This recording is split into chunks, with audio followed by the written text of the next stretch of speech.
байнгын дийслүүлэл тэрнтэй тэмцээд байгаа ч сүулдэ шантарч байгаа байхгүй юу. Нэг гэрээстэй нэг гэрт амьдэрсэн, нэг ээж аваас төрсэн ах дүү нар хүртэл өөр үзэл бодолтой байна шүү дээ. Өөр бараг шашинтай байна. Хүн төрлөختний байтугай бүх одоо амьтан хүүхдтэй амьтдын дунд ижил хүйсийн харилцаа байдаг гэдгийг ингээ баталсан байна, харуулсан байна.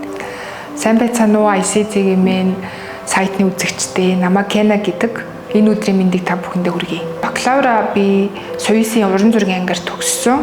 Яг 4 жилийн бүтэн одоо уран зургийн анги лав сүрэн багшийн ангийг дүүргэсэн баггүй юу. Тэгээд би хүний эрхийн байгууллагт ажиллаж агаад ерөнхийдөө бол 2023 онд яг Английн засгийн газрын тэтгэлгээр чимнэг тэтгэлгээр би англи руу явж сурсан байгаа магистраараа.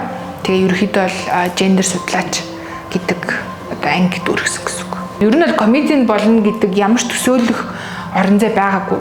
Яг очихоор ч ингээл амар шоглол тэр орон зайд ерөнхийдөө бол ихэнхдээ эмэгтэйчүүдийг амар шоглдог. Гадаад төрхөөр нь шоглоно. Ямар нэгэн байдлаар секстэй холбоотой joke хийж ингээд доош нь хийдэг тий. Одоо очлоо гэхэд чинь тэнд 10 open mic-эр байгаахгүй юу ингээд open одоо comedian болъё гэд байгаа 10 эрэгтэй тэр 10 эрэгтэйг үзэх гээд ирсэн одоо бараг 30 40 найз нь сууж ийн. Тэгээд тэнд би ганцаархнаа эмэгтэй.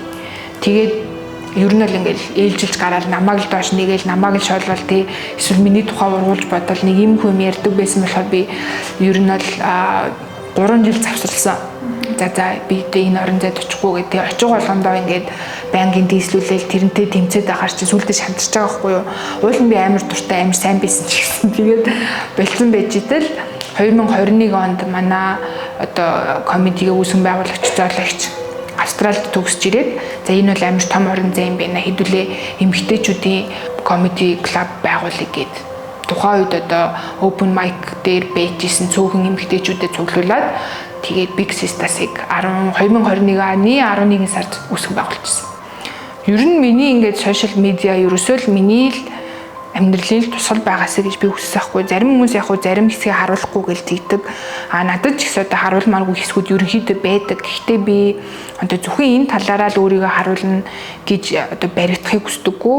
Аль болох ингээд амьд те яг л ийм Кена чи ийм хүн шүү дээ гэдэг тэр дүрэн байдгаараа л байж байгаасаа гэж хүсдэг. Нөгөө талдаа би яг ингээд өдрийн тэмдэглэшгийг хөтлөхийг боддоггүй. Тухайн үед надад төрж байгаа бодол хуваалцмаар байгаа мэдрэмж тэр дурсамжийг би ингээд харуулъя гэж боддог болохоор нэг одоо амар хяналт тавиал өөрийгөө амар редакторлаад байдаггүй. Тэр нь ч надад ингээд илүү зүгээр юм шиг санагддаг. Одоо удаан хугацаанд намайг дагсан хүмүүс л тий Кена гэдэг чи ер нь одоо ийм үзэл бодолтой, ийм хүмдэр, ийм талтай хүн шүү гэдгийг ингээд мэдрээд явцдаг болохоор надад айгүй дагагчдтайгаа ч гэсэн амьд харилцаатай үннээ ингэж харуулад биендээ одоо ямар ч одоо тийм сүртэй хүлээлт байхгүй байгаасаа гэж хүсдэг. Ерөнхийдөө яг янз бүрийн дайралтууд ирнэ л дээ.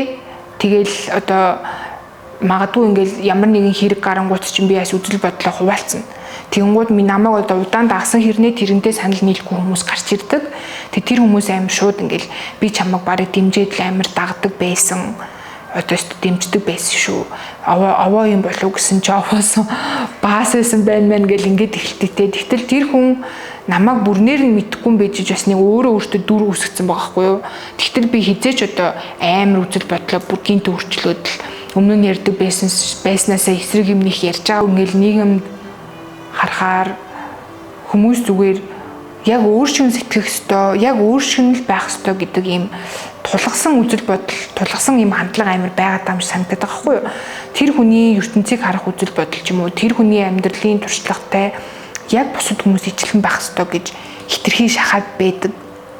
Одоо нэг гэрээстэй нэг гэрт амьдэрсэн, нэг ээж аваас төрсэн ах дүү нар хүртэл өөр үзэл бодолтой байна шүү дээ.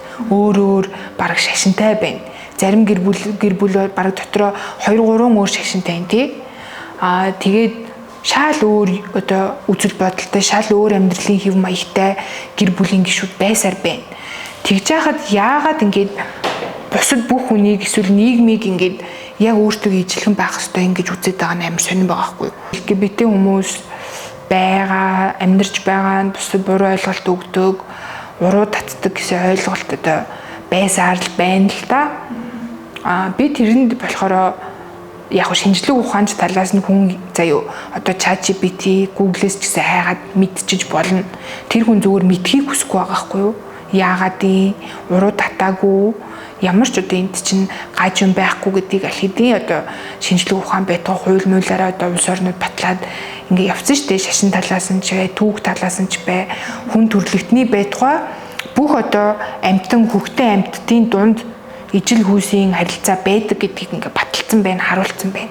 Тэг Монголын нэг өдрийг очиод хар хоёр эрэгтэй хүн тийм бэлгийн харилцаа ингээл хийгээл байж байгаа. Тэрийг бүр зурсан байна. Монголын нэг өдөр гэдэг зурган дээр. Зүгээр л мэдхийг хүсэхгүй бол мэдхийг хүсэхгүй байна гэж хэлэлтэй тий. Заавалчгүй ингээ мэддэг юм шиг ингээл жүжиглээл амар тэрийг ингээд үнэн юм шиг, үнэн юм харсан юм шиг, өөрөө судалсан юм шиг ингээд яриад идэг. Зүгээр би мэдхийг хүсэхгүй байна гэж үннээ л хэлдэг. Тэгэл болно шүү дээ. Хүн амар их мөрөөдөлтэй байх хэрэгтэй байна гэж бодсон. Хүүхэд хичнээн хэцүү нөхцөл байдалд байсан ч гэсэн ингээ амьдрах итгэл найдвартай байдаг шүү дээ.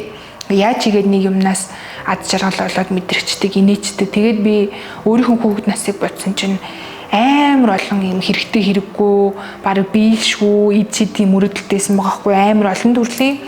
Тэгээд том болчоод хүн тэр чадвараа алдчихдсан байна. Тэгээд ингээд одоо сэтгэл готролд ороод, хямралд ороод яаж амьдрахаа мэдэхгүй ч юм уу, амьдрсан юм шиг амьдрахгүй байгаа юм шиг мэдрэмж амар төрдөм байх гэж өөр дээрээ бол би тэгж ойлгосон байхгүй юу. Тэгээд би 100 мөрөөдөл бичих одоо тухай сонсоод ер нь л бичиж эхэлсэн 25 настай да амар хэцүүсэн. Ингээд бүр мөрөөдөж чадхаа болцсон тий. Заавалчгүй ингээд зорилго юм шиг байх гэдэг. Тэгтэл би зүгээр л би далавчтай болмоор байна. Нисэж үзмээр гэд бичиж болох байхгүй. Тэгтэл тэгж бичиж чадахгүй. Тэгээд бараг 3 сар ноцолцсны эцэснийг 100 мөрөөдөл бичсэний дараа би хүн ингээд мөрөөдөж юу ч хамаагүй мөрөөдөж чаддаг байж ингээд амьдрсан шиг амьдрах юм байна. Амьдрах итгэл найдвартай болох юм байна гэж ойлгоод ер нь л хүмүүст ингээд аль болох мөрөөдөрөө л гэж хэлхийг хүсдэг.